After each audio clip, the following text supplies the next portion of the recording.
No nii, tere hommikust või päevast, kuidas kellelegi. Minu nimi on Henri Vennikas, olen autotehnika õppekava peal töötanud siin majas aastast 2014.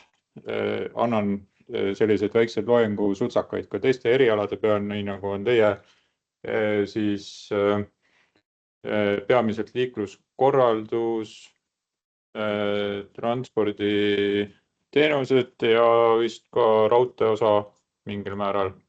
Et selline koosseis meil siin täna on. Ja ma nüüd olen proovinud seda fookust keerata selles suunas meie järgnevatel kohtumistel ka, et me räägime nendest sõidukitest üldiselt, teil kõigil on omad kogemused, enamusel teist vist on juhiload olemas või olete sõidukitega kuidagi kokku puutunud. Auto kui selline, me teome sõiduauto najal täna enamus näiteid, ei ole ainult sõiduauto. Auto on veoauto, autobuss ja muud taolised transpordivahendid, mis on siis liiklusseaduses sätestatud teesõitudeks, ja muidugi mototehnika seal juures, eks ju, et need samamoodi käsitlevad siis neid erinevaid tehnoloogiaid, võib-olla väikeste erisustega, et kui me sõiduauto peal näeme ühte süsteemi, et siis sama süsteemi siis nii-öelda selline kasutamine või väljanägemine näiteks mootorratta peal võib olla teatud erisustega just mootorratta kui sõiduki eripäradest, kuidas on seal juht paigutatud ja millised on ta võimalused tehnoloogiaga suhestuda, et need erinevad keresõidukitest, nagu on sõiduauto või siis näiteks veoauto. Aga peamiselt alusprintsiibid, aluspõhimõtted on kõik sarnased, eks, et me räägime täna ikkagi ratastel olevatest arvutikeskustest. Sinna me jõuame varsti, mis see endast tähendab. Ma täna ei toonud näidiseid, võib-olla järgmine kord toon. Mul on olemas auto elektroonikalaboris ka kastidega erinevad näidised erinevatest juhtmoodulitest. Ma täna näitan pilte. Samamoodi ma näitan pilte teile ühest autost, mis meil on füüsiliselt olemas autolaboris, aga kuna autolabor on praegu hõivatud teise õppeainele poolt, siis me ei lähe sinna 30 või 20 sisse trügima ja ümber auto seisma. Mida te võite teha täiesti suvalise pausi ajal, kui teil on siin hommiku õhtu vahel on vähegi aega, väikeste gruppidena, kui te olete autolaboris käinud või ole, korra olete, võite minna, meil on autolaboris siis laboriinsener Tiit Hõlpus, kes siis on enamasti koha peal olemas, kui sul parasjagu muud tegevus sees ei ole, küsige Tiidu käest, et kas te võite natukene seda autot uurida, mida ma täna teile siin natuke lähemalt tutvustan piltide pealt. Ja seda autot uurida siis väga sellise inseneri pilguga, et mismoodi on need süsteemid või tehnoloogiad sinna ikkagi loodud selliselt, et ega tänapäeva kasutajad teda absoluutselt ei huvita, mismoodi need asjad töötavad. Ma õpetan autode tehnika insenere. Mu ülesanne on õpetada tehnoloogiat, mismoodi need asjad töötavad. Me ei õpeta autode remontijaid, kes jooksevad mutrivõti käes autole järgi, üritavad seda võimalikult palju remontida. Muidugi paljudel see ettekujutus on, kui nad alguses siia kooli tulevad. Aga pigem on just tehnoloogiast arusaamine, et kui tulevikus on vaja mõnes spetsialisti ametikohas lipsuga töötades, kas siis autoesinduses või mõnes muus ettevõttes, ka avalikus sektoris näiteks, on vaja nendest tehnoloogiatest aru saada, nende aluspõhimõtteid mõista, kiiresti reageerida, materjali lugeda, ingliskeelseid materjali lugeda, neist aru saada, sünteesida informatsiooni kiiresti, et pigem on nagu see, et me peame nendest tehnoloogiatest aru saama. Et siis me lähme oma väljaõppes üpris sügavale sisse sinna tehnoloogiasse, täiesti ühtede nullide tasemetele, arvutisüsteemidesse, mismoodi igasugused erinevad andur-täitur-tehnoloogiad töötavad, et me teeme kõik üksipulgi füüsika, matemaatika, kõige muu aluste najal läbi selles nii-öelda kõrvalkastmes, nii nagu ma teile täna seda juttu räägin, on siis ikkagi käsitlus natukene tagasihoidlikum ja me räägime pigem süsteemide olemusest ja nende tööst erinevate näidete abil. kui ma alustasin seda teemat siin 10 aastat tagasi, siis ma alati tundsin üpris suurt umbusku, eriti just vanema generatsiooni esindajatelt, kes olid siin näiteks sõiduõpetajad täiendkoolitusel, mitukümmend aastat õpetanud sõitma inimesi ja siis tuleb mingi noor kutt ja hakkab rääkima, kuidas siis auto tänapäeval teeb igasuguseid imetrikke ja mulle isegi väideti, et ei kuule, ma suudan jalaga pidurdada paremini kui see mingisugune ABS-süsteem seal auto peal. See on füüsiliselt võimatu, inimene ei ole suuteline reageerima sellise kiirusega, nagu need süsteemid reageerivad, ehk siis ma natukene katsun füüsika põhimõtteid ka täna, me räägime siin millisekunditest võib-olla ohutusvarustuse juures, et siis proovime nendest asjadest aru saada, miks nad on olulised ja kuidas siis tänapäevane sõiduk täidab neid ohutus- ja mugavusfunktsioone, mida me talt ootame. Aga jällegi, tavapärane autokasutaja täna ei pruugi üldse autot omada. Läheb valib tänava peale endale suvalise sõiduki, mis kannab siis teatud rendifirma või rendifirmade siis väliseid tunnuseid, valib äpist endale sobivad tingimused, istub rooli, vajutab nuppu, auto tööle, sõidab teise kohta, auto kinni ja minek. Ei tea sellest mitte midagi, mismoodi see auto töötab. Ja te ei peagi teadma. Aga see on väga suur väljakutse, et pakkuda neid omadusi, mis tänapäevasel sõidukil on just autotootjatel. Ma eile juhtusin arutama siis Tehnikaülikoolis ühe teadlasega seda teemat, et mis see tänapäevase sõiduki siis nagu selliseks väljakutseks teeb just tootjate arendusele. Me teame juba aastakümneid, et on järjest keerulisem, järjest rohkem sellisem komplekssem süsteemide kooslus. Aga mis on praegu hästi suur väljakutse tootjatele, on see, et millise tehnoloogiaga kaasa joosta. Sest mis on autoplatvormi arendustsükli aeg, mis te pakute? Hakkame näiteks uut teie lemmikauto mudeli platvormi arendama, et 2025 tuli välja nüüd praegune platvorm, 2000, millal tuleb järgmine? Aga hea, 5 aastat on arendustsükli aeg. Ehk siis autoplatvormi arendus reeglina on umbes 1 miljard eurot investeeringut ühe aasta kohta. Auto siis tootja OEM, Original Equipment Manufacturer, paneb sinna alla umbes 5 miljardit eurot 5 aasta jooksul ja see on puhtalt see platvormi loomine, et ta siis hakkab tootma selle platvormi peale erinevaid mudeleid. See platvormi arendus tähendab tavaliselt siis sõidukite, ütleme sellise, kuidas me ütleme siis dünaamiliste omaduste uuendamist, ehk siis on paremad vedrustused, kaalujaotused, igasugused muud sellised, et alus selline geomeetria platvorm, kui selline võib öelda, ja siis muidugi süsteemide platvorm. Arvuti igasugused süsteemid, uuendused, võrgud, tarkvarad ja nii edasi. Aga milles on probleem? Probleem on ju selles, et vaadake, mis selle arendustsükkel on. Noh, aasta võib-olla arendustsükkel, eluiga odatav. Noh, 2, ütleme. Kui on üle 2, 3, 4, 5, on juba teie kasu kui kasutaja kasum, eks ju. Aga need tooted ei ole loodud selleks, et kauem kestma. Aga auto kestvus on eluiga ette nähtud. Tööstuse standard on umbes 15. Ehk siis, kui me räägime näiteks sellistest tööloomadest nagu veoautod, siis veoautode puhul on väga selge 15 aastat, 24/7, ta peab järjest kogu aeg töötama. Ilma vigadeta, 0 viga on lubatud. Nii. Aga kui me nüüd hakkame seda autoplatvormi arendama, me täna valime, et võt, meie autol peab olema Bluetooth mingi, ma ei tea, 6 või mis iganes. Wi-Fi 7. 5 aasta pärast, need on juba unustatud asjad, sest 2-aastaste arendustsüklitega jõuti juba nende tehnoloogiate puhul oluliselt kiiremini, oluliselt kaugemale. Ehk siis autotootjatel on praegu väga suur väljakutse see, et millise tehnoloogia me integreerime oma süsteemidesse, sellepärast, et kui me seda teeme, siis autotööstuses on meeletud tohutud nõuded selleks, et need tehnoloogiad üldse jõuaksid kasutajani. Selleks, et kogu see kadalipp läbida, mis tuleneb siis esiteks igasugustest standarditest.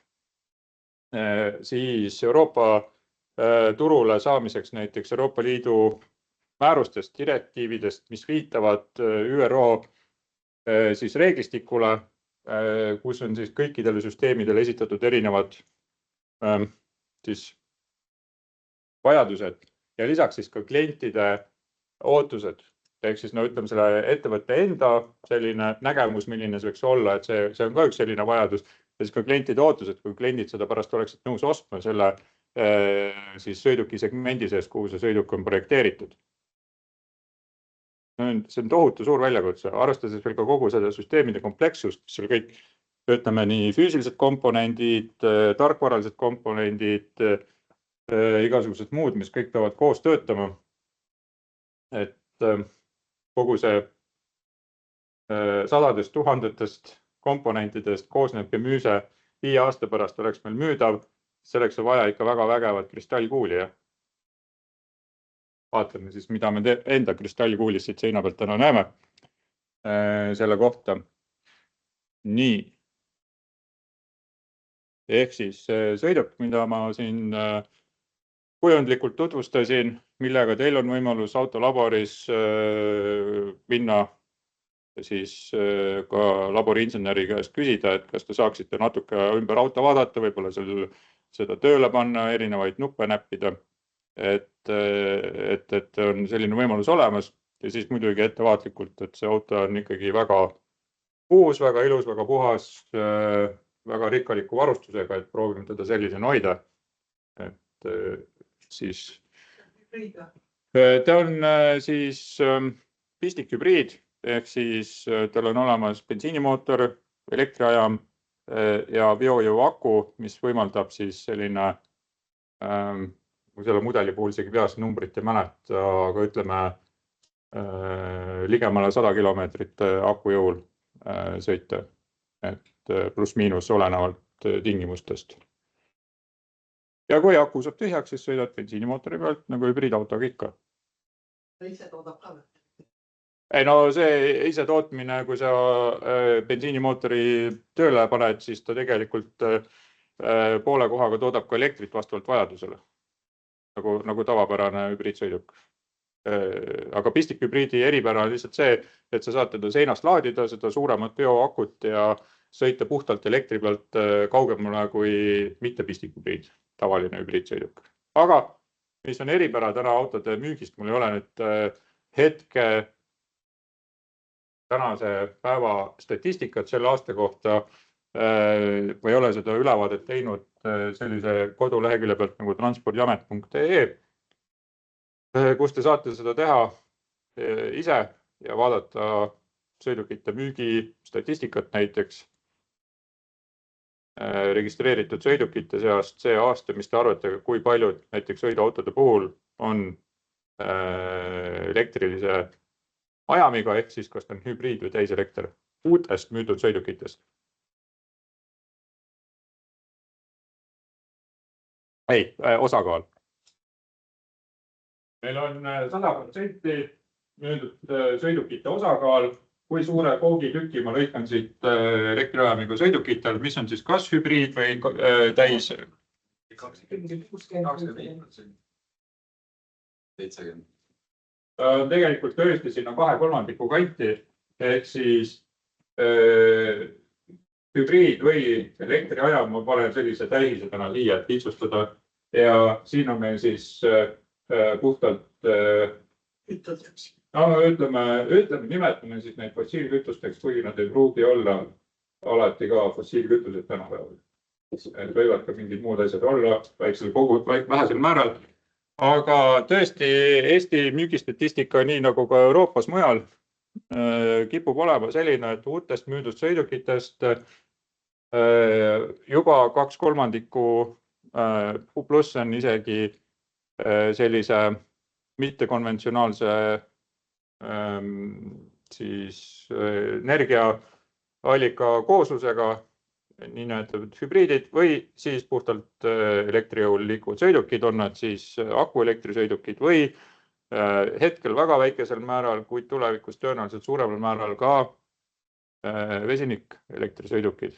Ehk siis vesinikust toodetakse auto sees elektrit ja seesama elekter töötab samamoodi elektriajamiga, nii nagu tavalise elektriautoga.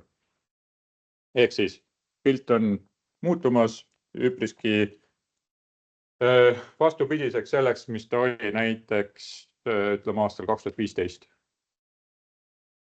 10 aastaga on päris tugev transformatsioon toimunud. Aga ma arvan, et tänapäeva noori see nii väga ei paelu, mis oli 10 aastat tagasi. Väga ei huvita, neid huvitab see, millise järgmise rendiauto nad tänava pealt leiavad, kas see on juba bronitud või ei ole, kas sellel on piisavalt sõiduulatust või mitte. Et maailm muutub selles osas ja kui seda rendiautot ei saa, äkki saab siis mõne tõuksi. Mis on muidugi naljakas, tõuksi sõiduhind ja rendiauto sõiduhind võivad olla umbes samas kategoorias. Nii, anname siis väikse sellise skeleton ülevaate ka sellest sõidukist, et kui te lähete Tiidu juurde seda uurima juhtumisi, siis võite kohata seal multimeediasüsteemi, millel on üpris suur ekraan, mis on täna tavapärane auto sisu, et meil on mingisugune telekalaadne asi seal, puutetundlik, saame näppida erinevaid asju. Mis te arvate, kas sihuke tavapärane ekraan sobib autosse?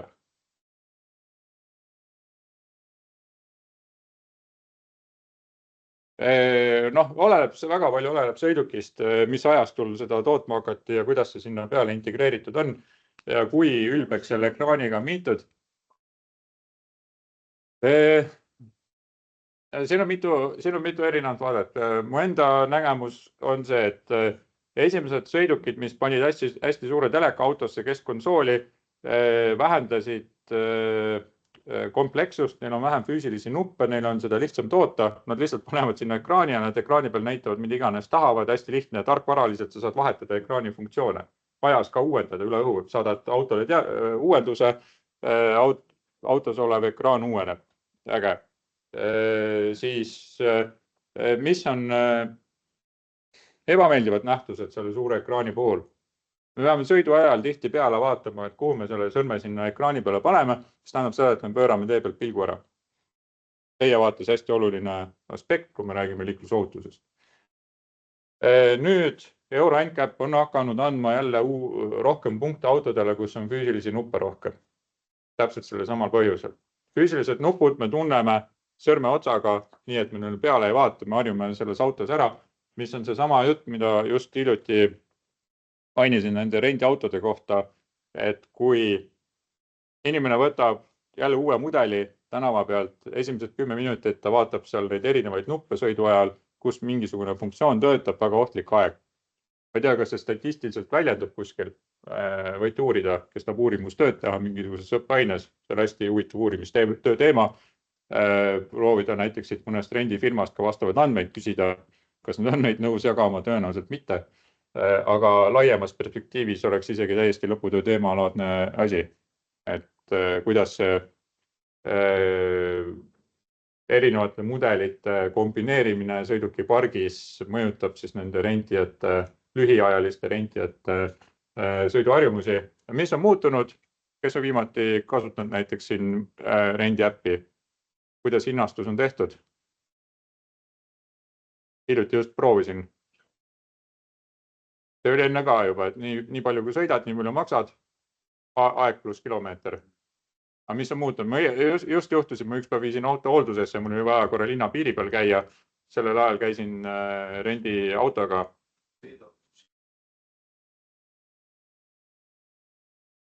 Ehk siis on tekkinud selline asi nagu juhiskoor. Ehk siis mida leebemalt, rahulikumalt sõidad, seda paremat hinda saad ja mida agressiivsemalt, ülbemalt sõidad, siis maksad ka selle eest vastavalt. Nii, igasugused huvitavad süsteemid on sellel autol peal, alates siis tavapärastest parkimisabidest kuni ise parkimiseni, siis on meil selline süsteem, mis aitab ümber auto jälgida 360 kraadi siis läbi kaamerate, ultraheliandurite, radarite. Seal on olemas peal 5 radarit, üks keskel, mis vaatab ette, 2 ees külgede peal, mis vaatavad diagonaalis ettepoole ja 2 taganurkades, mis vaatavad diagonaalist tahapoole. Siis see panoraamkaamera süsteem tegelikult kokku koosneb mingisugusest 8 kaamerast äkki, kui ma peast õigesti mäletan. Tahavaatepeegel ei ole enam tavaline peegel, ei saa tahavaatepeegli peal oma silmi värvida näiteks. Selleks siis ei, see päikesesirmi sees peegel võib olla, ma isegi pole vaadanud, aga see, et me võtame nüüd selle tahavaatepeegli, kus me vaatame taga olevat liiklust, et sealt nüüd hakkame ennast näiteks vaatama, et see tahavaatepeegel on digitaalne, see tähendab seda, et tal on videokaamera tagaotsas, mis vaatab tahapoole, kui sul istuvad näiteks reisivad või sul on pagasiruumis maast laeni mingit staffi täis, et tahavaatepeeglist välja ei näe, siis tegelikult näeb, sellepärast et see tahavaatepeegel on reaalselt ekraan, mille teises otsas on kaamera auto taga. Nii et kui me tahaks sealt tahavaatepeeglist oma silmi näha, siis me peaks minema auto taha ja sinna kaamerasse vaatama. Siis sõitjate turvavarustusest me räägime täna natuke täpsemalt. See on minu hinnangul üks hästi oluline teema, mida ma olen siin 10 aastat pluss juba rääkinud, et miks ja kuidas turvavarustust tuleb kasutada, mis on need olulised aspektid ja lollused, mida tehakse. Et selle teema me käime täna loodetavasti jõuame siis detailis üle. Ja eks need teemad jagunevad siin ka järgmiste loengute kohtumiste peale selliselt, et põrgatame siia ja sinna poole vastavalt siis, kuidas need erinevad süsteemid käsitlust vajavad ja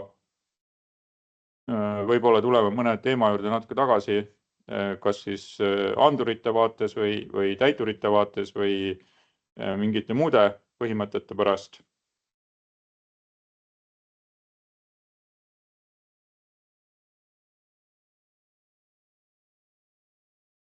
Igasugune valgustus väline auto poolt, siis teevalgustus, ütleme selline märkamisvalgustus.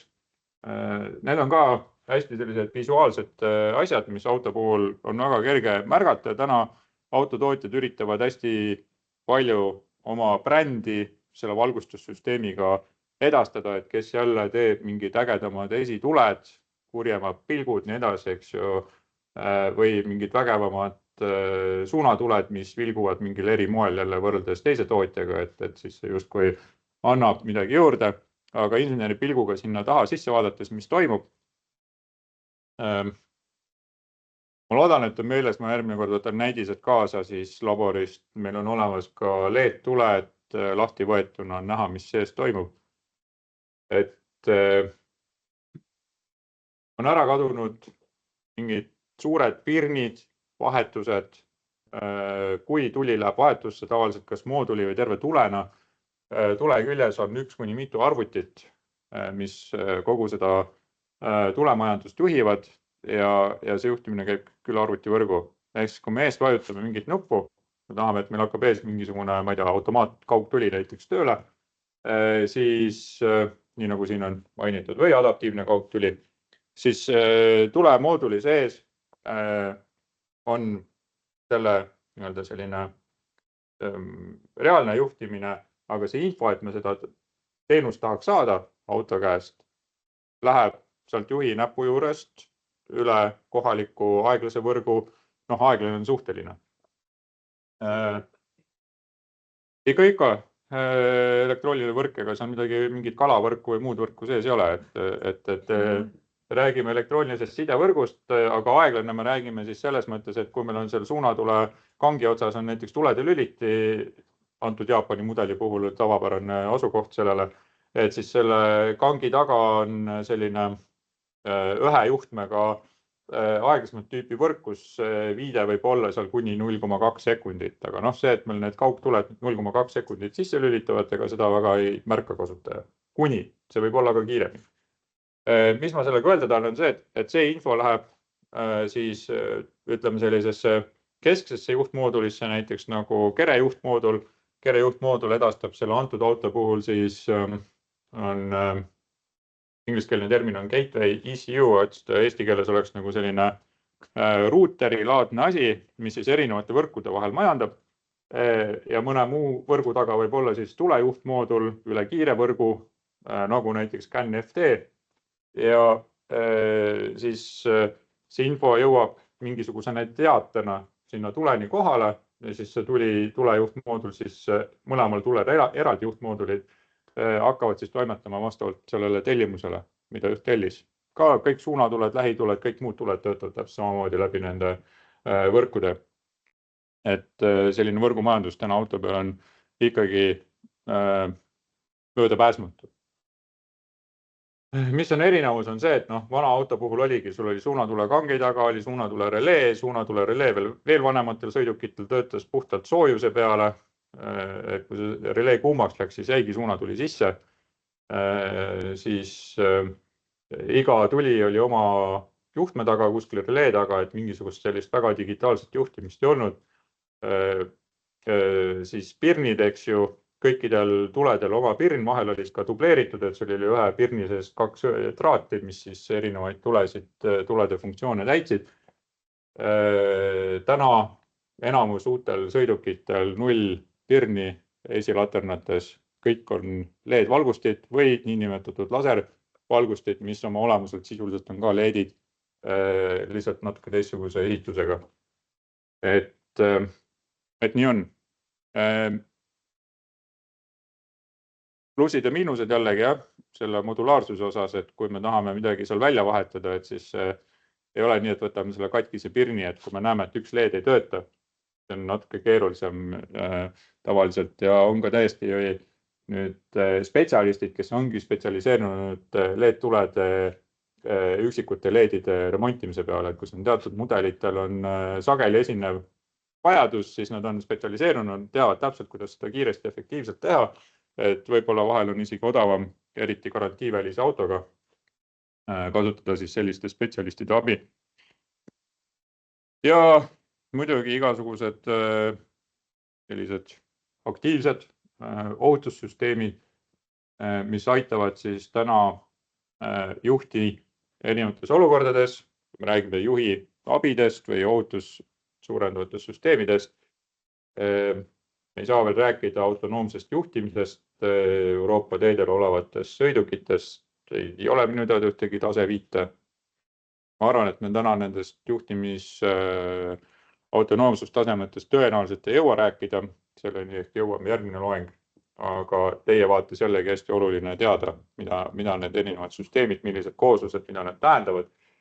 Et või mäleta, kas vist oli äkki selles õppeaines mingi väikene testilaadne asi ka, et pärast punktid kokku lugeda, et kes on loengus kuulanud või ei ole, et siis minu arust Moodle'i kursusel kuskil oli olemas mingi selline asi ja kui ma ei eksi, siis need SAE standardile vastavate nende autonoomsustasemete küsimused olid seal testis sees, et kui me sinna maani jõuame, siis neid võiks kindlasti tähele panna. Enesele kuidagi selgitada, et ei pea neid tekste seal pähe õppima. See ei ole oluline. Oluline on see, et mingisugused põhimõttest aru saada. Nii.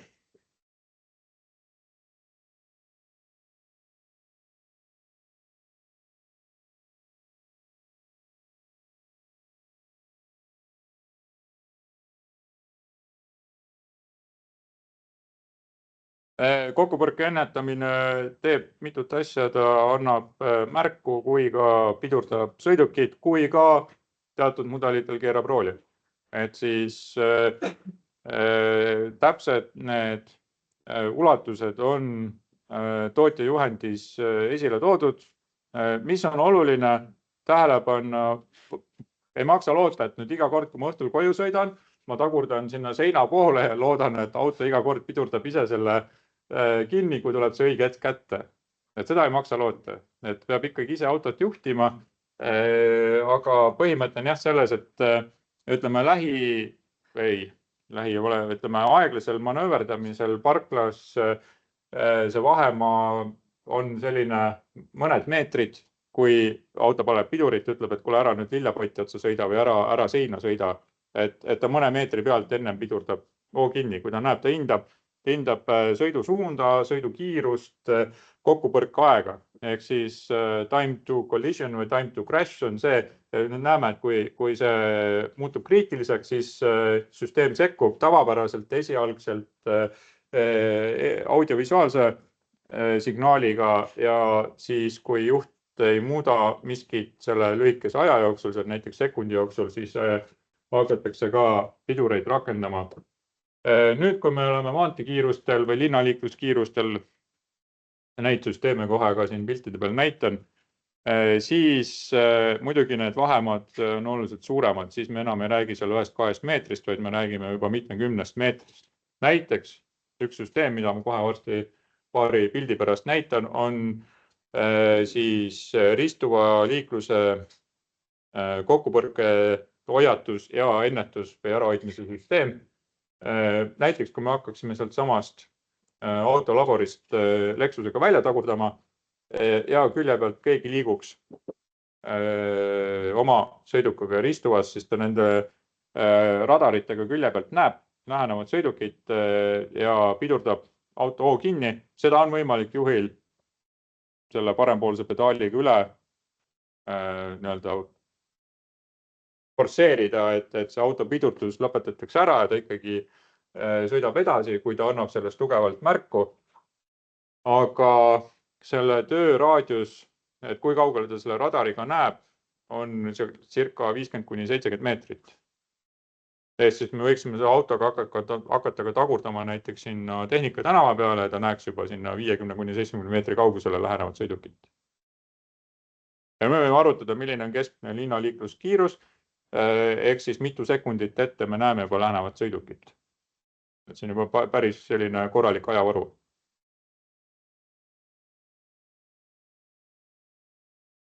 Ehk siis kasutajaliides on ka üks teema, natukene sai siin seda mainitud juba, et kui suured telekad on autodesse hakanud ilmnema, siis reeglina täna on ka nii-öelda telekas, siis ka see roolitagune ekraan, et igal tootjal on oma nimetus.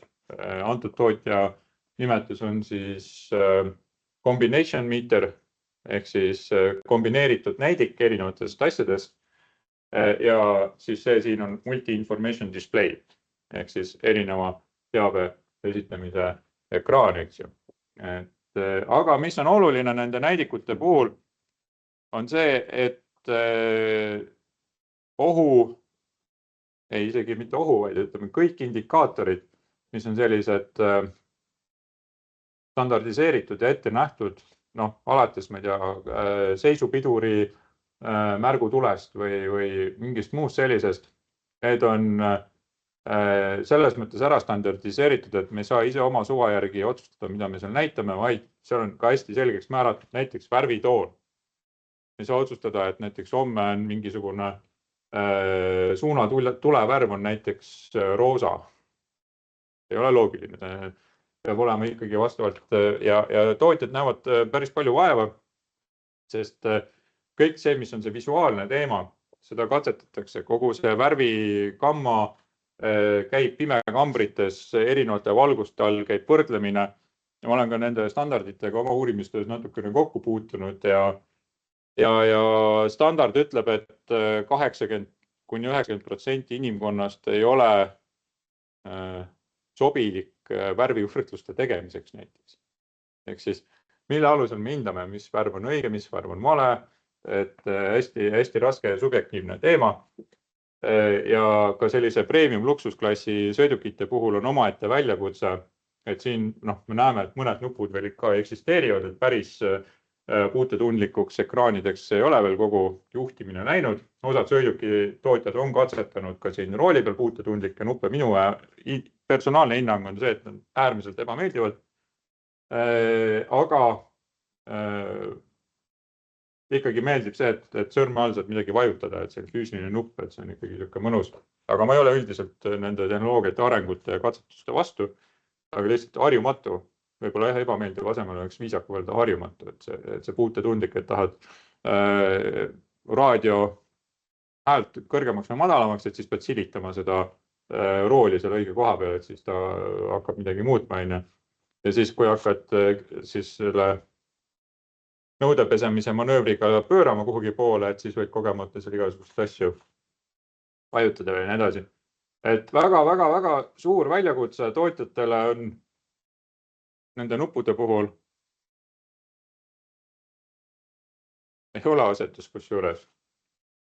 Noh, disaini mõttes küll jah, et kuidas üks mõtleb ühe disaini, teine mõtleb teise disaini. Tihti need on risti vastupidi, et siis ühes autos ühel pool, teises autos teisel pool. Näiteks juhiabinupud, meedianupud, et siis käivad sellises vahetuses. Ja kes paneb üles, kes paneb alla mingi suuna, et nii ta on. Aga on veel suuremaid väljakutseid. No, see on sihuke disaini otsus. Et ta ei ole, ta on väljakutse, aga kui me räägime eriti premium luksusklassi sõidukitest, inimene läheb autosalongi, kõigepealt teeb auto, mida inimene autosalongis teeb, kui ta uue auto juurde läheb? Teeb ukse lahti. Ja mis see ukse lahti tegemine inimesele ütleb? Ilma vaatlus. Ilmaga vaatlus. See on isegi ennem seda nupu teemat, on täpselt see sama mõte on just selle sama ukse avamise peale. Minu jaoks see auto on ka üpriski harjumatu. Ma iga kord lähen hakkan seda ust koetada. Ma tahan, et see link teeks selle klõpsu ja siis uks tuleks lahti, aga see link ei tee seda klõpsu, sellepärast on elektriline lüliti seal taga, mis on siis avab elektrimootor. Ma tahan kogu aeg seda nagu linki sealt küljest ära tõmmata. Tegelikult peaks õrnalt käe peale panema, sellest piisab. No võib-olla harjun ära kunagi. Aga inimene teeb uue auto ukse müügisalongis lahti ja täiesti alateadlikult see ütleb ära, kas tegemist on kvaliteetse autoga või mitte. Autotootjate tehaste insenerid istuvad seal, teatud insenerid, mitte kõik muidugi, aga istuvad päevade kaupa ja nende töö on see, et auto ukse hääl oleks õige. Lisaks sellele, et ta oleks ohutu, et ta kinnituks õigesti, et ta oleks funktsionaalne, et ta töötaks, ma ei tea, 2 miljonit korda ilma tõrgeteta, peavad nad mõtlema selle peale, et see hääl ja see tunnetus, et kui sa võtad lingist kinni, et see oleks kvaliteetne ja et see, kui see uks lahti tuleb, et see oleks kvaliteetne. Kui sa paned liiga palju tihendeid, mis on liiga tugevad, kes on ka see, et mis on tegelikult nendes ekstra premium luksus autodel on elektrimootoritega uste sulgemine. See on nii palju tihendeid, et kasutaja ei jõua lihtsalt enam kinni tõmmata seda. Ja ongi, sa ei jõua seda enam kinni panna, see on puhtalt see, et see tihendite survejõud läheb nii suureks. Et siis on juba see, et müüme teile sellist luksuslahendust, et mootor paneb ise ukse kinni. Noh, tagamõte on, või see tagapõhjus on tegelikult võib-olla hoopis natuke teine. Ja järgmine etapp, inimene istub autosse, noh, kui läheb seal mingit, ma ei tea, mitmesaja 1000 eurost autot ostma, et siis ta võib-olla istub tahaistmel, et tal on oma autojuht, eks, kes ringi sõidutab. Aga ütleme, tavapärane auto osta ikkagi, ütleme selline premium klassi sõidukit läheb ostma, istub juhi kohale ja mis ta teeb esimese asjana? Hakkab kõiki nuppe näppima ja see sama nupuvajutus, ma vajutan siia kas siia rooli peale nupule või siia armatuuri peale nupule. See nupuvajutus peab olema kvaliteetne. Kui see nupuvajutus ei ole kvaliteetne, siis on kehv auto. Ja vähe sellest. Nüüd, kui meil on uus auto, meile maha müüdud, pigistasime silma kinni, võib-olla asjade puhul, mis meile isegi ei meeldi, siis mida juht hakkab tegema esimese asjana, hakkab oma arvutit ühendama auto kõikide arvutitega. Ja nüüd, kui see autotootja, mitte see autotootjaga, aga kui ükskõik milline autotootja on mööda pannud oma tehnoloogiatega natukene, see oli siin, ütleme, 5 aastat tagasi. Toyotal tuli välja, 2019 tuli eelmine platvorm välja. Mudeli valikus tuli suur uuendus, kõik Corolla, Travid, Yarised, kõik asjad tulid uued. Neil oli peal uuem siis screen mirroring või ma mäletan, mis see täpselt see teema oli, kui enamus nutitelefonidel. Ehk siis nad olid sammu võrra ajast ees ja inimesed ei saanud, ma proovisin oma nutitelefoni, ma ei saanud autoga ühendada, sellepärast, et minu nutitelefon ei olnud veel nii järgi jõudnud. No ma arvan, et nutitelefoni paari aastaga jõudsid järgi ja ettegi veel. Et järgmise asjana me üritame ju oma nutiseadet saada ligi. Me tahame, et meie auto sulguks, avaneks, teeks igasuguseid imetrikke läbi meie nutiseadme, selle äpi, mis selle autoga on seotud. Ja nüüd ma arvan, et see on üks järgmistest kvaliteedi näitajatest, kas see nutiseade ühildub ära või mitte. Eriti tänapäeva ütleme, nooremal generatsioonil kindlasti on see hästi oluline. Ja ma arvan, et see saab olema üks nendest nupuvajutuse teemadest, et kas see ühildub kohe ära, kas ta reageerib kohe, kui ta kohe ei reageeri. Kujutate ette, täna väljas saab vihma, te olete auto parklasse ja seisate seal pool minutit paduka käes ennem, kui auto suvatseb reageerida või siis ütleb teile äpp, et connection failed. Me eeldame, kui te siit tänava pealt rendiauto võtate, rendiauto selle äpi vajutate nuppu, kaua läheb aega nupuvajutusest kuni just avamiseni või sulgemiseni. Sekund, alla sekundi, midagi sihukest, see on normaalne. Alla sekundi on normaalne, see on hea. Üle sekundi siis hakkab ju kahtlane. Ja võtate ette, olete kuskil Saksamaa suurlinnas, ma ei tea, Berliinis või mõnes muus, hommikul kell 8 või õhtul kell 5. Milline infomüra läheb lahti sõidukite ja kasutajate vahel. Kõik inimesed, kes korraga hakkavad oma autot kasutama, tahavad hommikul mingit nuppu vajutada, peavad olema pidevalt võrgus, kasutajad peavad olema pidevalt connected, autod peavad olema pidevalt connected.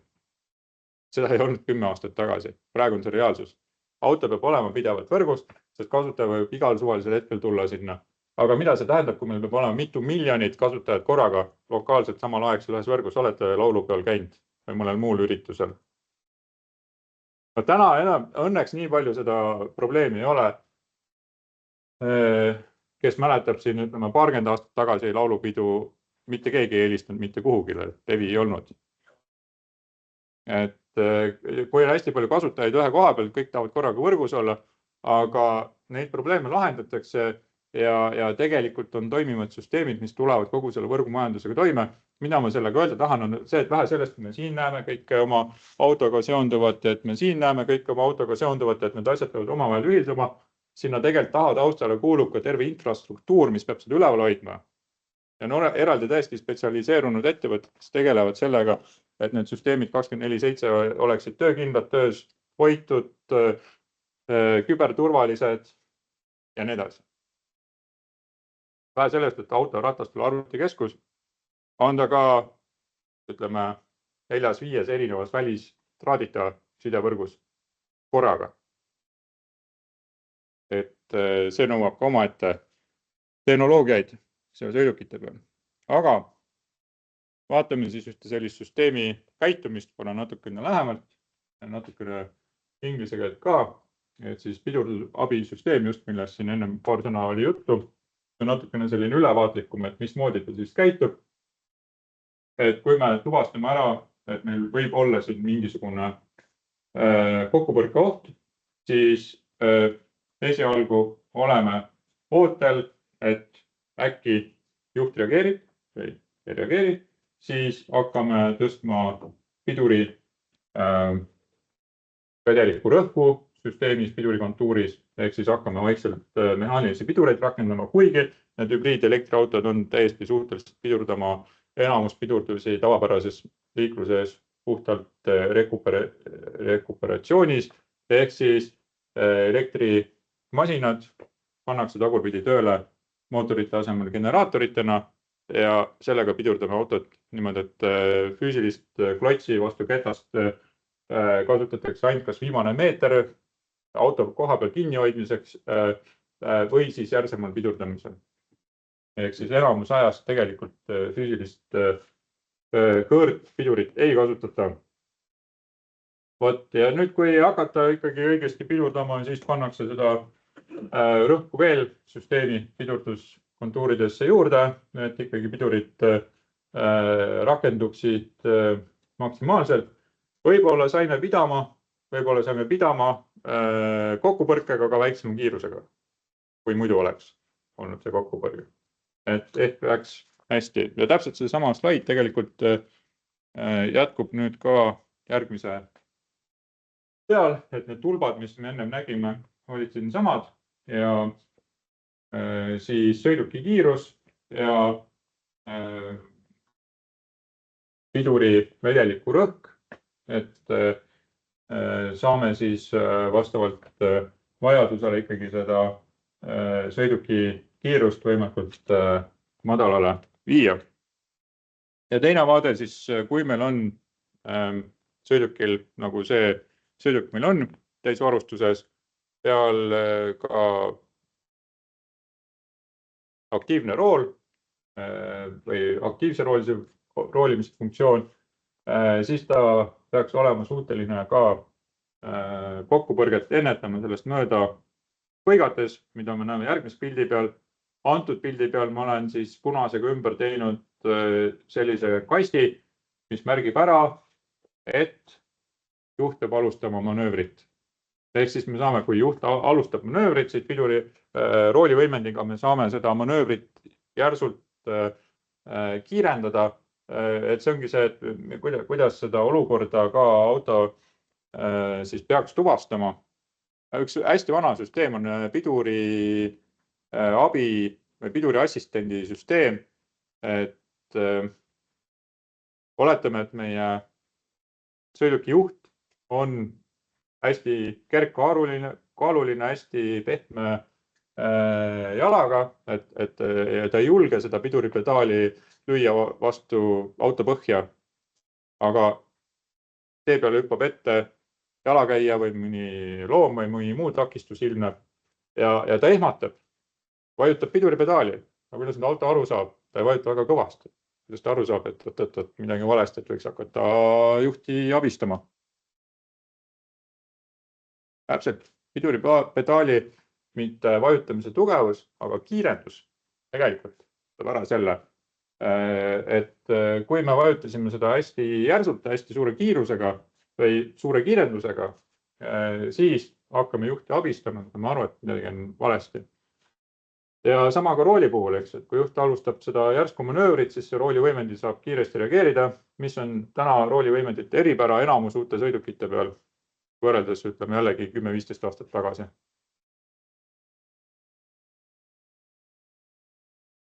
Elektriline. Ehk siis vanad roolivõimendid olid enamus kõik hüdraulika peal. Ehk siis põhimõtteliselt oli see, et kui meil on roolisammas, roolist ülevalt keerame rooliratast, siis all on meil roolilatt, siis see, kuidas me seda sammast väänasime, siis roolilatis avas ja sulges hüdraulika klappe vastavalt, kas me pöörasime paremale või vasakule. Võimendati meil siis ühes või teises suunas seda rooli pööramist.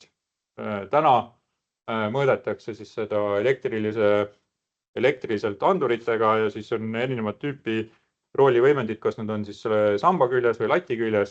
Neil on omad plussid ja miinused. Et siis tulemus on suhteliselt sama.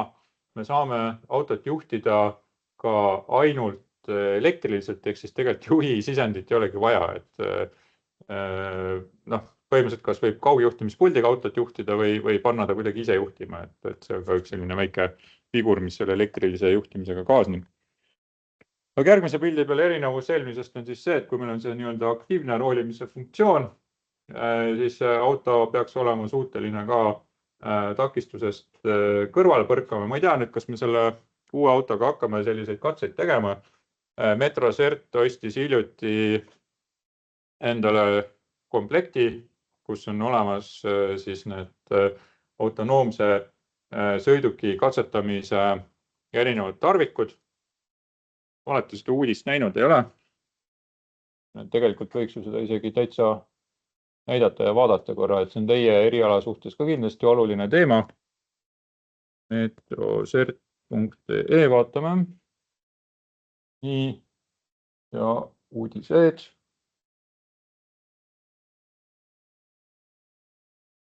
Kuskil peaks olema.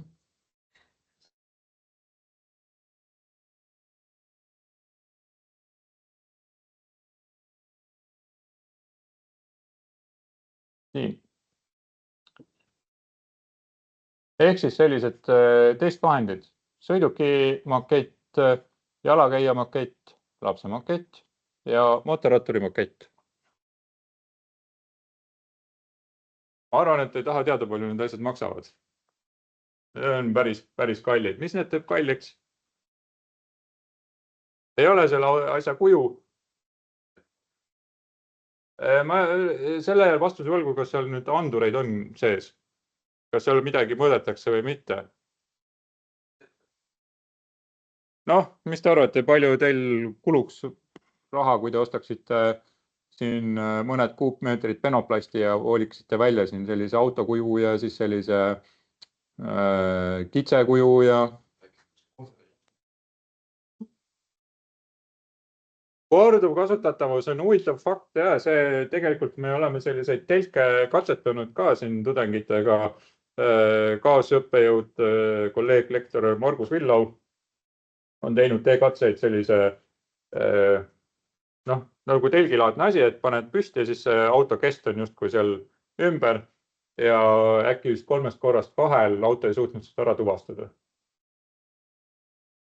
Mitte see meie uus õppevahend, vaid ikkagi see oli väljaspoolt laenatud üks sõiduk. Ma ei hakka marki mudelit nimetama, aga tulemus oli see, et sellele telgile sõideti ikkagi 2 korda otsa. Auto ei tuvasta neid 2-mõõtmelisi. Ta võib 2-mõõtmeline ka olla selles mõttes, suures plaanis, kui me ühes suunas seda objekti vaatame ja oma tähtsustega, mis selle puhul on, nende puhul on hea see, et me saame ju asetada nad tee peale kuhu iganes. Ja mida tehakse on siis ka see, et on sellised liikuvad alused või kõiesüsteemid või millega tõmmatakse siis neid ette, näiteks, et autode vahelt tõmmatakse siis väikese inimese makett ette ja vaadatakse, kas see sõiduk reageerib või mitte.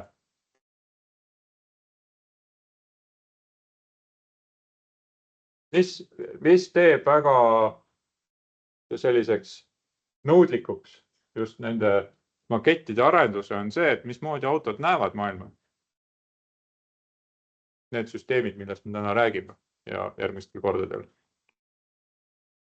Radarid, kaamerad, lidarid mitte nii palju. Vähemalt meie regioonis veel. Ameerikas mõndades linnades sõidavad lidaritega sõidukid ringi ka. Okei, meil on ka Euroopas on, aga nad ei ole laia tarbe kasutuses.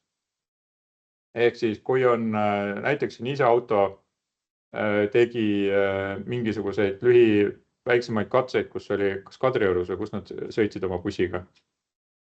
Keegi mäletab. Et oli piiratud tingimustes, et jah, sõidub lidariga või siis meie tudengi vormelil lidar on küljes, ise juhib ennast ainult selle raja peal, kus ta käib sõitmas, ta ei käi linna vahel sõitmas, eks ju. Kuigi teoorias oleks täiesti võimalik, et me õpetame selle süsteemi ka linnaliikluses toime tulema ja paneme selle tudengi vormeli ka seal sõitma, aga see ei ole selle auto eesmärk. Et siis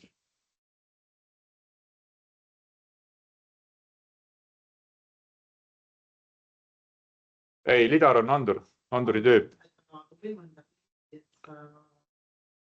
Meil on auto küljes tavapäraselt täna radarid, mis on ühte tüüpi andur ja mitte tavapäraselt lidarid, mis on natuke teist tüüpi sarnane andur, neil on erinevad omadused, millest võib-olla jõuan täna rääkida sügavamalt, võib-olla järgmine kord, kui me kohtume. Et mis ongi siis nende toodete see hinnasildi viib hästi kõrgeks, kui me hakkame neid õigeid asju ostma, ongi selle radari pildi tõepärasus. Et kas radari jaoks näeb näiteks see mannekeen sama välja, nagu siis siin hiljuti Metrosertiga liitunud härra Sven Nurk, kes on siis ka autotehnika kõrge ekspert, et vaatame radariga neid mõlemaid korraga, mismoodi nad välja näevad. Kui me võtame lihtsalt mingisuguse papist poisi, paneme sinna tee peale ette, radari jaoks mitte midagi. Ja see teeb selle hinna väga kalliks nende sertifitseeritud toodete puhul. Ja muidugi korduv kasutatavus ka, et kui me korra otsa sõidame seal, siis ei tahaks kohe uut hakata ostma. Et ta peab olema nii-öelda kokku klapitav, et vähendada siis kahjusid. Aga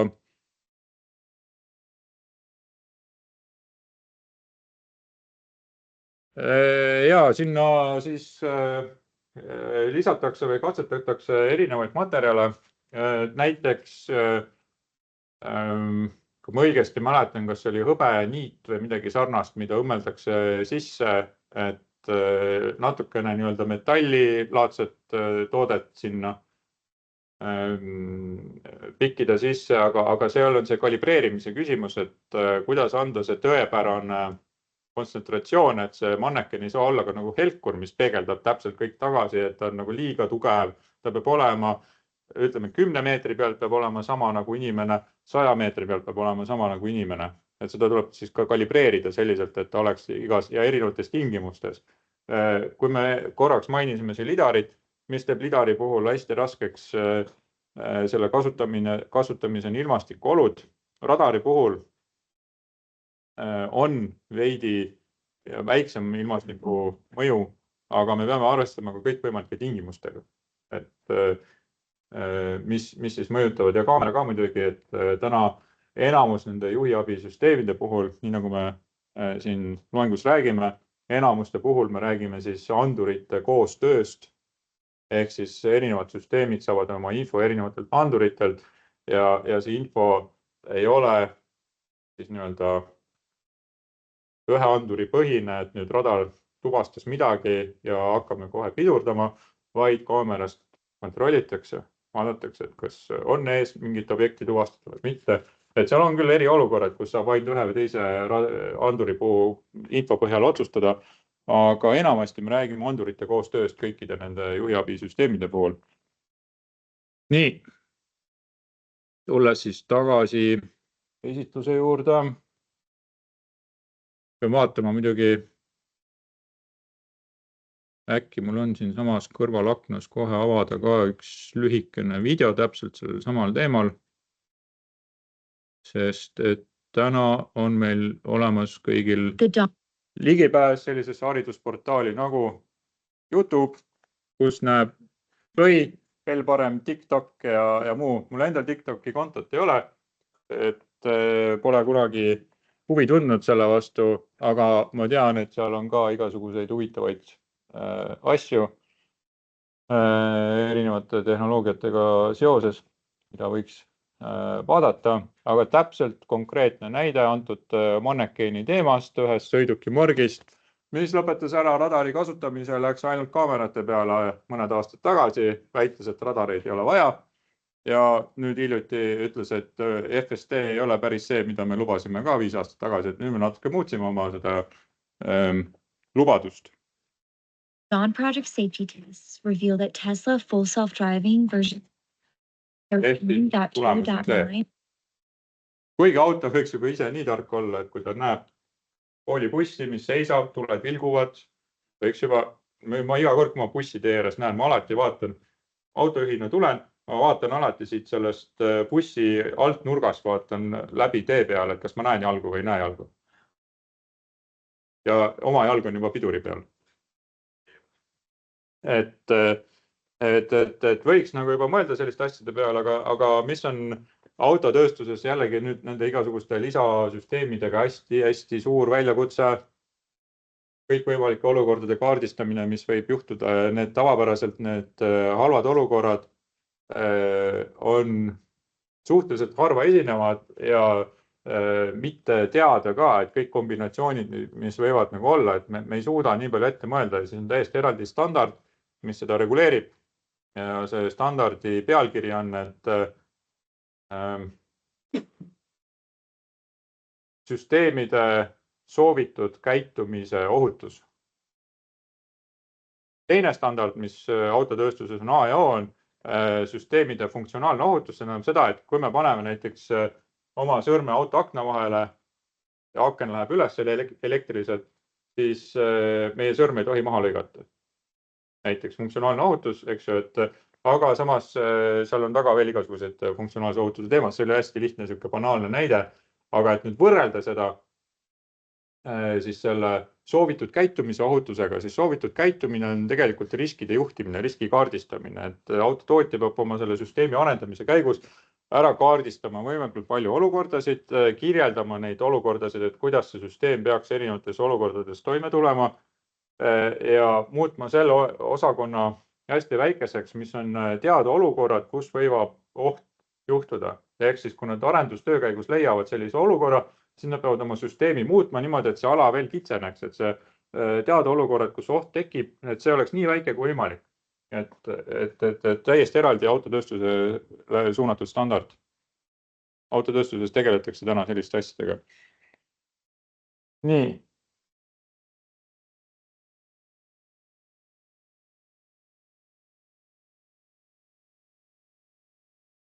Edasi arendus sellest süsteemist, mis me ennem rääkisime, et oli parklast välja tagurdamisel ristuva liikluse abisüsteemi, eks ju, siis nüüd me räägime ristmikul abisüsteemist ja üks on selline manööverdamisel, et kui juhtub, et meil on kas vastutulev sõiduk, mis sõidab otse, aga me tahame vasakpööret teha. Auto saab aru sellest, me tahame vasakpööret teha, aga siis peatab meid piduri abil. Või siis samamoodi näiteks see jalakäija otsasõidu vältimine.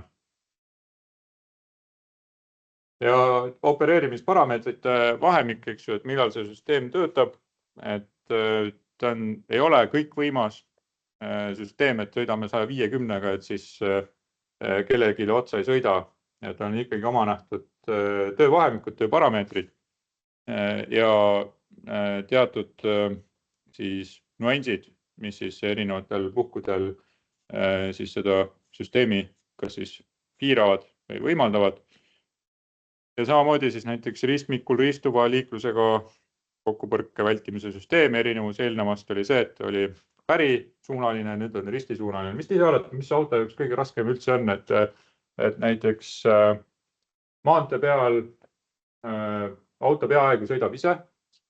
Täna ei ole lubatud, nad peavad käed rooli peal olema. Aga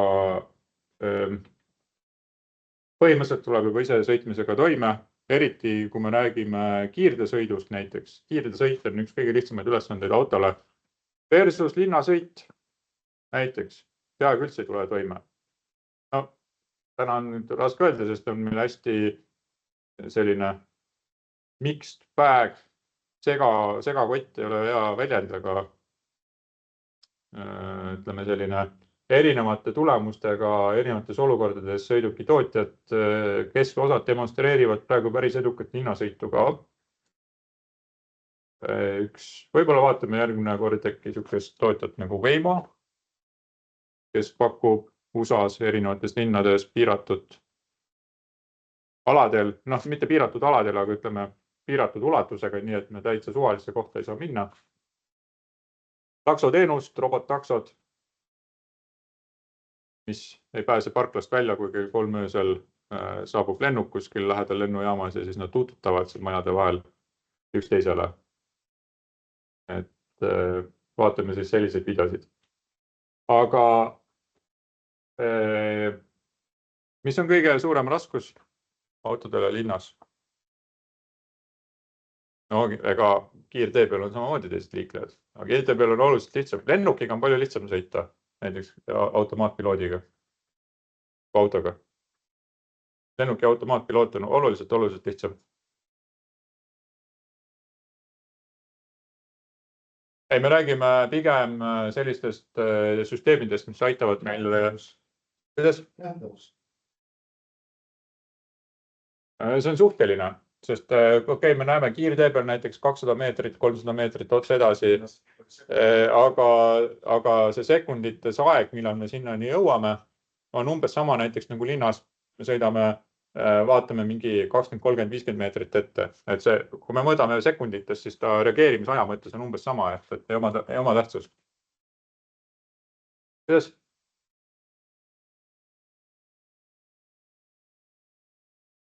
Okei, ütleme igasugused üllatused. Ja üllatusi linnas võib olla jagu maanteesõidu puhul võib-olla mitte nii aktiivselt.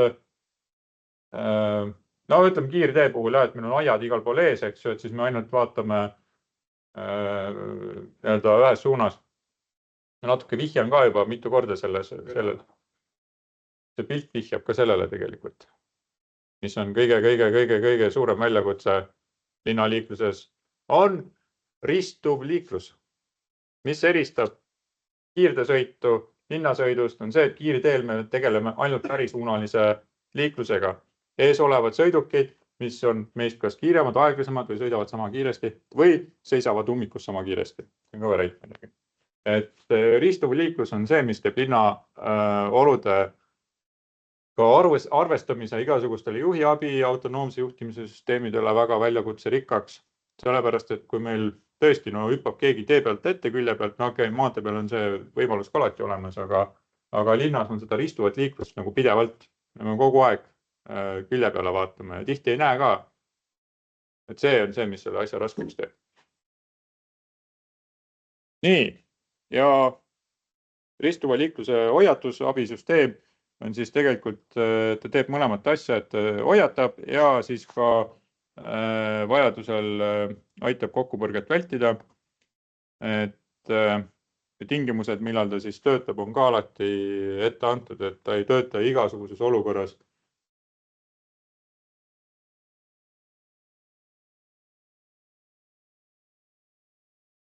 Et teine sõiduk tuleb 100-ga, siis ei pruugi sellest süsteemist kasu olla.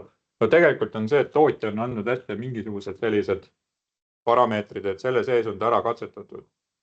Reaalne olukord on see, et ta võib tegelikult ka töötada väljaspool neid parameetreid, aga ei ole garanteeritud. Gaasipedaali ei vajutata tugevalt, oluline aspekt selle juures, et kui juht on otsustanud, et ta ikkagi tahab minna, siis juhiabisüsteemid ei tohiks juhti üle mängida, millest me räägime pikemalt siis, kui me sinna SAE standardi juurde jõuame, kus need autonoomse juhtimise juhiabisüsteemide tasemed kirjas on. Ja süsteem ise peab olema sisse küll lülitatud. Täna varsti meil hakkavad tulema sellised juhiabisüsteemid, või õigemini on juba tegelikult turul, aga selles mõttes hakkavad tulema, et me ei saa enam neid lihtsasti välja lülitada. Näiteks reast lahkumise hoiatus tuli 20 alguses üks äkki midagi tükast kohustuslik süsteem autode peal. Sõitsin meie kooli bokseriga ükskord maantee peal, õhtulne hämar aeg oli. Mulle meeldib sõita tihti väljaspool rööpaid, et need on tavaliselt laugulised ka ja niimoodi, et siis hoiangi natuke paremale või natuke vasakule. Antud hetkel hoidsin natuke paremale maantee peal rajajoonte lähedale ja mingi hetk hakkas see kõlarites selline vana tankimängu muusika, kes teab, selline madala bassiga hakkas selline hoiatus pihta, et ma pidin sealt juhi koha pealt püsti kargama ääre pealt, ehmatasin nii ära, et mis see nüüd on, siis välja näed, rajast lahkumise hoiatus. Uus auto kohustuslikult peale, eks ju, aga mismoodi see tootja oli seda siis implementeerinud, oligi, et paneme läbi selle audiokõlarite mingisuguse sellise hoiatussignaali ja küll juhid hakkama saavad. No, ma oleks tahtnud seda küll välja lülitada, pärast sain mitu korda veel seda kuulda. Et järjest enam hakkab see regulatsiooni jõudma, see muutub kohustuslikuks või muutuvad kohustuslikuks süsteemid, mida ennem autode peal, ütleme näiteks 10 aastat tagasi vaevu leidus, kui üldse oli. Et siis võib-olla oli ainult mingitel premium luksusklassi sõidukitel, nagu näiteks Mercedes S-klass ja Audi A8 ja BMW 7 seeria ja X5 täisvarustuses ja nii edasi, et need olid sellised autod, kus seda peale leidus. Näete, teie õppekava juht käib ka vaatamas, teed siin kiilukas käite kohal. Nii. Jällegi erinevad piirtingimused. Huvitav süsteem, mida ma polnud varem märganud, materjale üle vaadates tuli silmade ette selline asi, et sõidame näiteks õuealal, ees on rattureid, jalakäijaid, siis auto ei lase meil järsult kiirendada. Pole varem kokku puutunud sellise süsteemiga, tahaks isegi katsetada, et mismoodi see töötab.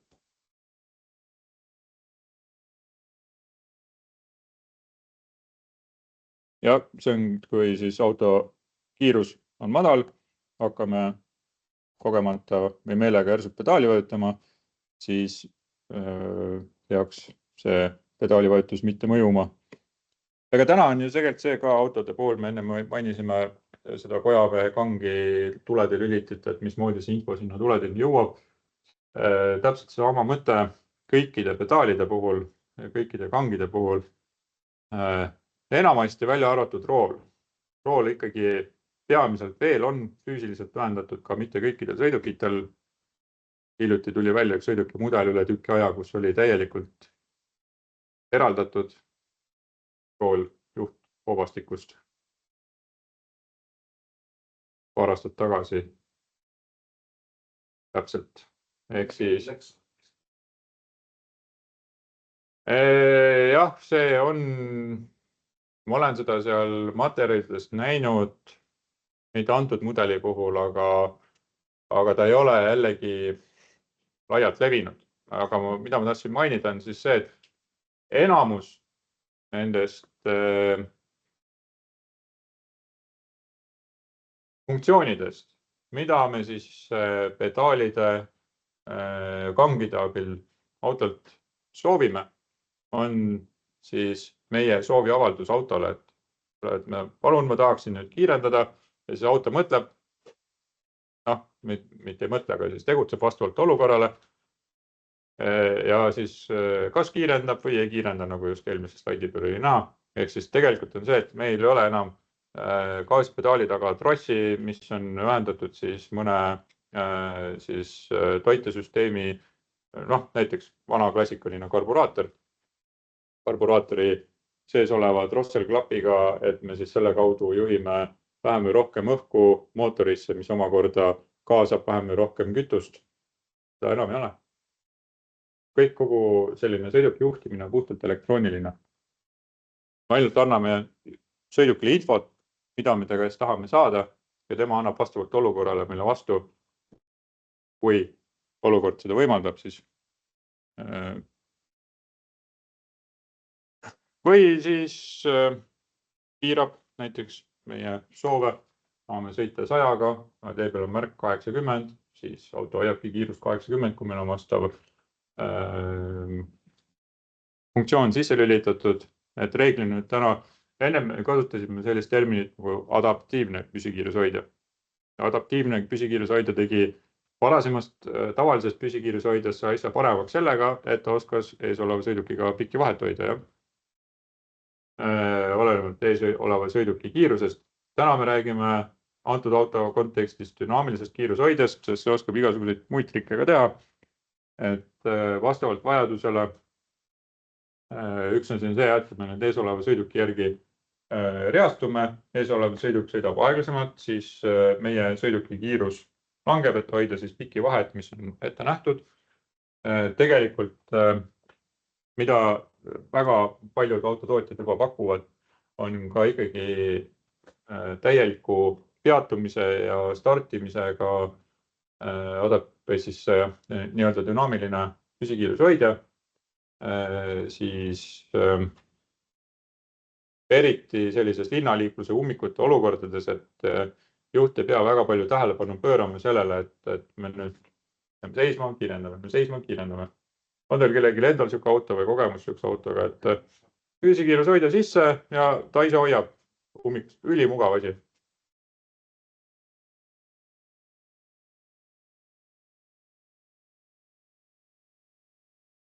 Keegi teeb möödasõit ja keeras liiga lähedal ette.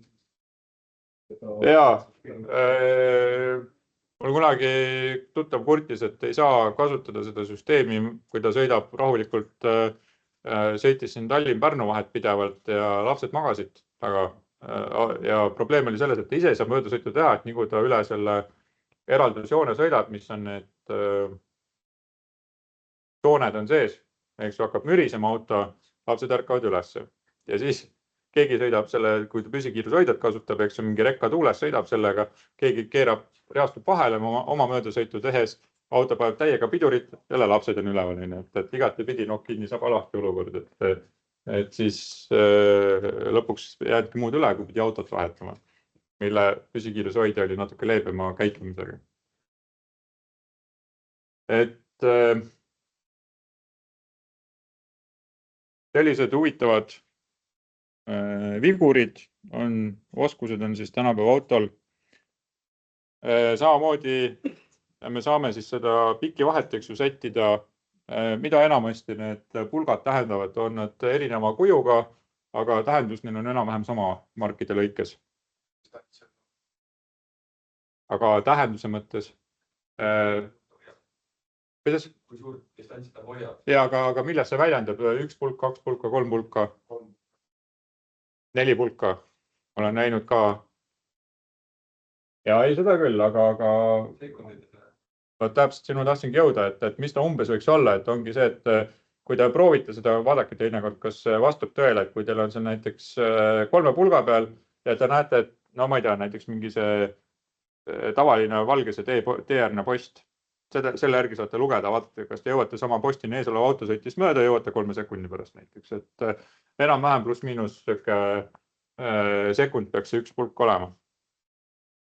Mida võimaldab selline radarisüsteem on tegelikult see, et kui nüüd autod üksteisega suhtlema hakkavad, eriti raskeveokite puhul, mis on juba üle-euroopaline projekt, ma ei tea, kas teil on sellest juba räägitud või ei ole, et eesti keeles võiks seda tõlkida kui ühes sõitmine, sõidukite rongid, rekkad on, nagu meil on siin tee peal, eks ju, nina on sabas kinni, mis on täiesti keelatud tegevus, tegelikult nii ei tohi üldse sõita, siis on selle projekti eesmärk on see, et need veokid suhtlevad üksteisega üle võrgu.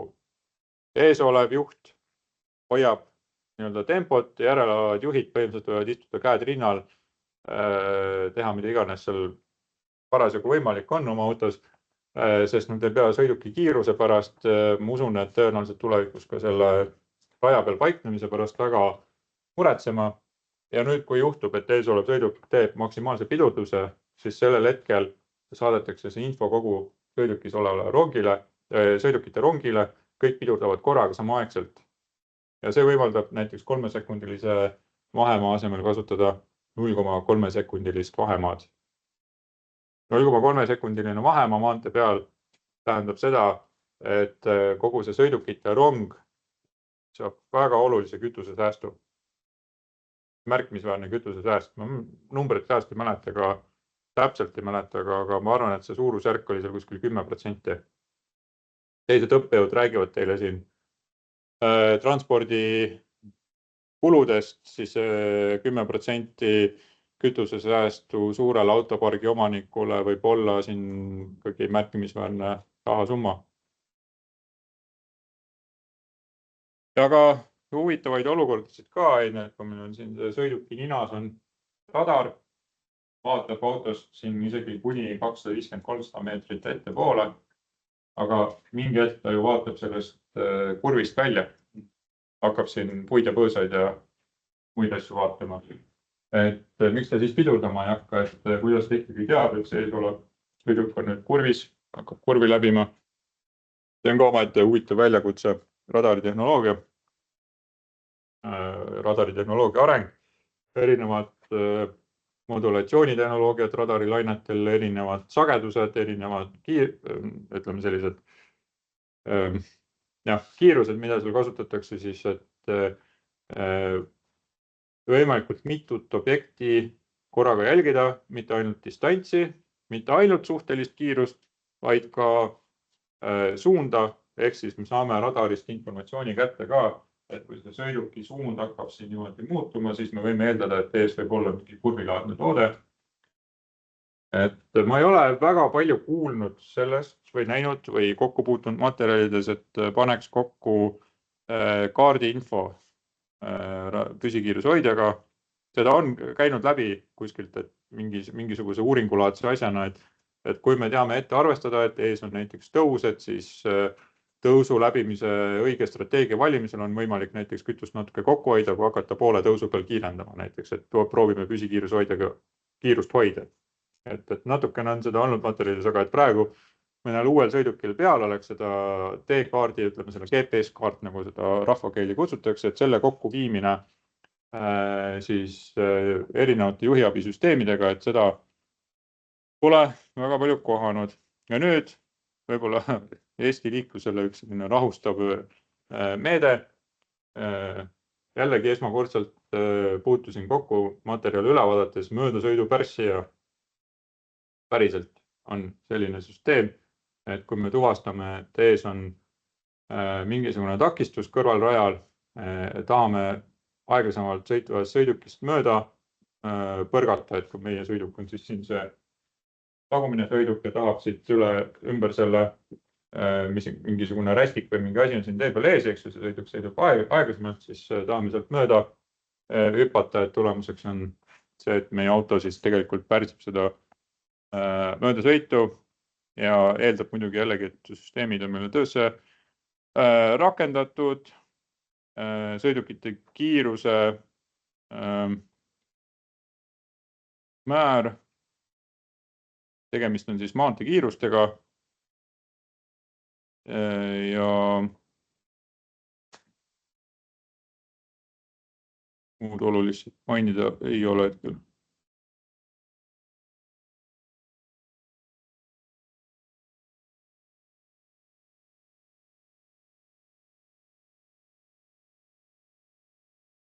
Noh, jälle audiovisuaalne teavitus käib asjaga alati kaasas.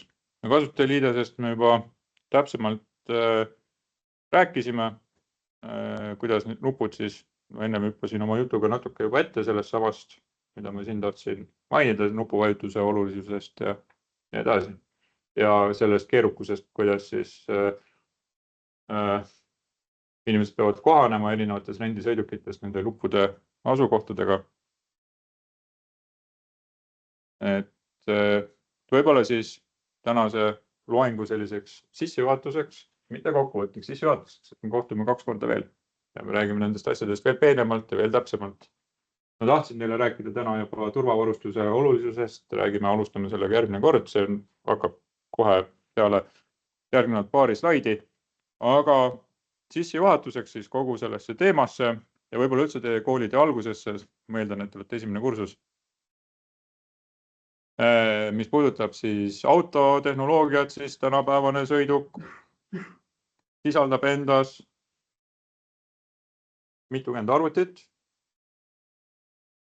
Noh, 100 on väga harv, see on selle, ütleme, normaaljaotuse tõesti kõige tagumine ots seal Six Sigma 5 või 6 sigma kaugusel normaalsusest, aga ütleme selline 10-20 täiesti tavapärane nähtus. 40-50 arvutit, no see on Lexus, aga on siin ka teatud autosid, kus nüüd on ikkagi hulgi. Siis paljud erinevad andmevõrgud, nii traadiga autosisesed andmevõrgud kui traadita auto välised andmevõrgud, ka mitu erinevat. Ei ole ainult üks, vaid täna meil on autos olemas GSM-kaart või mitte GSM, on isegi vale väljend, võib-olla LTE, 4G, varsti võib-olla 5G, e-SIM. Meil on olemas autos selline süsteem nagu e-call, ehk siis emergency call või siis hädaabikõne. Siis on lähiside puldiga mitmes erinevas etapis, auto avamise, sulgemise pult, ehk siis auto sees. Teinekord on vaja tuvastada võtit, meil on kuskil selle on-off nupu juures antenn, mis võtab lähiraadiuse. Teinekord peame üldse selle võtme sinna vastu nuppu panema, et see antenn seda pulti loeks. Ümber auto siis erinevad antennid, mis seda kaugemalt püüavad juhtpulti, et kui meil on see sama ilma võtmeta sisenemine ja käivitamine, et püüaks selle kinni. Siis vastuvõtvad raadiosidekanalid, nagu näiteks tavaline raadio, digitaalne audio, raadio, siis satelliitside vastuvõtjad, GPS või GNSS süsteemide kasutamiseks ja nii edasi. See pilt ei ole isegi väga, selles mõttes oma mõttes väga mööda sellest, mis see tänapäevane auto on. Palju mooduleid, palju erinevaid võrkusid, mis kõik omavahel pidevalt mingisugused andmeid edastavad ja saadavad.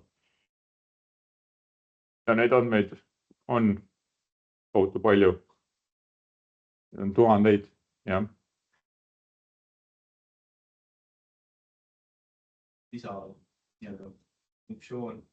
funktsioneerida mingit lisanuppu. Sul on kodus on päras? On. Ja minu arust isegi sellel Lexusel on värava avamise nupp sisse ehitatud. On küll. Jah, siis pead endale aasta 2025 Lexus 4 RX 450 plussi ostma täisvarustuses, mille hinnad on alates, et jah, on olemas küll neid nuppe. Mis ma võin teile trendiks öelda, mida siit kaasa võtta selle pildi pealt? Trend on see, et nende arvutite arv hakkab pigem tagasi tõmbuma, et enam ei ole neid mitmeid kümneid vaja sinna peale igale poole toppida, sest need samad arvutid, mis autoonduses kasutatakse, on hästi robustsed võrreldes nende arvutitega, mis meil siin laua peal või taskus on. Peavad 15 aastat järjest töötama igasugustes tingimustes, aga ka need robustsed arvutid juba muutuvad oluliselt kiiremaks, oluliselt võimekamaks, et pigem nende arv hakkab kahanema. Me saame juba näiteks mingi 4-5 mooduli töö, mis oli vanasti siis täiesti erinevad protsessorid, eraldi kestades, eraldi tootearendus. Need suudetakse jooksutada ühest protsessorist paralleelselt virtuaalmasinatena. Ehk see koondab seda asja kokku, et meil hakkavad tekkima rohkem sellised tsentraalsed auto sees juhtsüsteemid ja siis on tsoonikontrollerid kuskil auto nurkades, mis tegelevad siis seal vajadusel mingite täiturite, andurite seal juhtimise, manageerimisega, et sellise rohkem selline tarkvara poolt juhitud sõidukad, see trend, mida täna siis tuleks tähele panna, et kui me nüüd vahetame selles supertargas 4-5 süsteemi korraga jooksutavas moodulis, teeme tarkvara uuenduse, hot-swapi ehk siis autoga sõidame maantee peal, meil tuleb uus tarkvara kuskilt pilvest alla ja see virtuaalmasin saadetakse sõidu ajal välja vahetada näiteks. Et ka sellise trikiga tulevad täna uued arvutid juba hakkama. Või toime tulevikus, et sinna suunas see autonduse trend nagu liigub. Ja üks pilt ka sellisest tüüpilisest arvutist, mille ma järgmine kord toon laua peale uurimiseks ja vaatamiseks, et need on siis põhiühendused, põhi selline väljanägemine, aga seda siis mitme nädala pärast me kohtume uuesti. Kuidas? Et meil on 2 kohtumist veel, samamoodi 1,5 tundi, et panen endal kalendrisse kirja, et ma kindlasti näidised võtaksin, siis need erinevad juhtmoodulid, LED-tuled, kas ma tassin need siis siia loenguruumi või variant on teine, et vaatame ka, kas meil on seal labor parasjagu vaba, et saame siis minna koha peale neid. Jah, et saame siis koha peale minna neid näidiseid vaatama, et ma ei pea neid kõiki käe otsas siia tassima. Aga kohtumiseni järgmise korrani. Mainin ära, et tänane loeng on ka salvestatud. Ma tõenäoliselt panen selle teile sinna samamoodi kursusele, kui see veel eksisteerib. Võib olla vale selle nimetajaga. Ikka mingi teine nimetus. Nime järgi ma leidsin. Nagu ma ei tea, et seda on siin läbi aastate, ma pole ise seda kätt pulsi peal hoidnud, et oli üks kursus, kus olid kõik 4 õppejõudu korraga, et seda võin igaks juhuks teie õppekava juhiga koordineerida, et mismoodi see hetkel on korraldatud, aga minu poolt ütleme siis materjalid, need slaidid ja see jutt on teil läbi selle Moodle'i kursuse alati taas vaadatav ja kõik võimalikud testi küsimused, mis sealt välja kooruvad, ma uuendan seda testi ka ära, kui meil see Moodle'i kursus peaks jälle aktiivseks muutuma. Et see tuleb mingi 10 lihtsalt valikvastustega küsimusteks, aga kui te pole kuulnud, pole näinud, siis on neid vastuseid oluliselt keerulisem leida. On see, kui te olete loengus olnud, materjalidega tutvunud, siis on hästi lihtne. Minu pärast testi ajal võite ka välja otsida, et kus see SAE mingisugune autonoomsuse tase 2, mida see tähendas? Ma ei mäleta, aga ma vaatan seal slaididest, oskate üles otsida, leida selle informatsiooni ja mida mitte seda testi tehes teha on see, et teha näiteks sellest küsimusest pilt ja panna see kuhugile mõnesse juturobotisse ja oodata õiget vastust. Et ei ole mõtet koolis käia, siis te enda aju lülitate sellest ahelast täiesti välja ja teise ei õpi mitte midagi, eks ju. Et pigem on ikkagi see, et olete asjadest aru saanud, hästi oluline. Enda mingi ettekujutus tekkinud. Vot. Aga kohtume järgmine kord, aitäh teile praegu.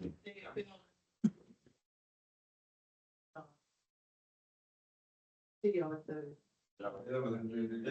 Ei ole. Nime järgi on. Väga vabandust. Ma kohe vaatan. Ikka järjest. Sorry. Olen niimoodi.